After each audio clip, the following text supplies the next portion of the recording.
Sa huling araw ng public viewing sa labi ni Pope Francis sa Vatican City, mas hinigpitan pa ang seguridad.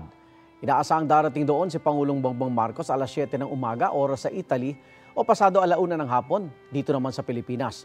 Ayon kay Philippine Ambassador to the Holy See, Myla Makahilig. May unang balita si Vicky Morales.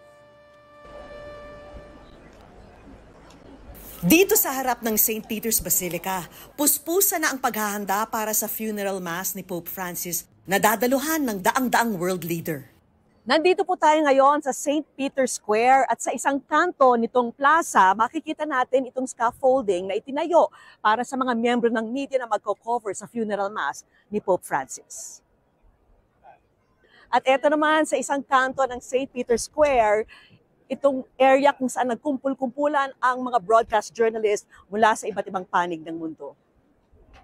At eto naman sa isang bahagi ng St. Peter's Square, makikita natin itong mga puting tent na ito. Ito yung mga medical tent. May mga paramedic dyan para magbigay ng paunang lunas sa mga nangangailangan nito. Binisita rin namin ang Philippine Embassy to the Vatican na ilang hakbang mula sa St. Peter's Basilica. Ibinahagi sa amin ni Ambassador Myla Makahilig ang naging impact ng Santo Papa sa buhay niya. For me personally, of course, the most memorable will be the time that I presented my credentials to him as the Philippine Ambassador to the Holy See. And this was in November of 2021. One thing for certain is you'd really feel that he's such a kindly gentleman, yung tunay na lolo. No? That encounter in 2021 was a happy occasion for me personally.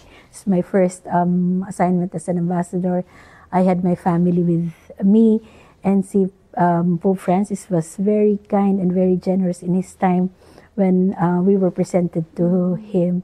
Maging ang ibang staff sa embassy, sobrang na-appreciate ang pakikipagkamay sa bawat isa sa kanila tuwing may diplomatic function sa Vatican.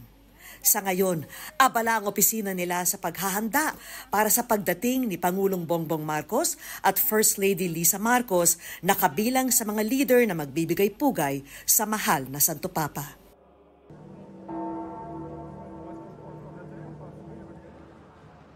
Vicky Morales para sa Unang Balita. Igan, mauna ka sa mga balita, mag-subscribe na sa GMA Integrated News sa YouTube para sa iba't ibang ulat sa ating bansa.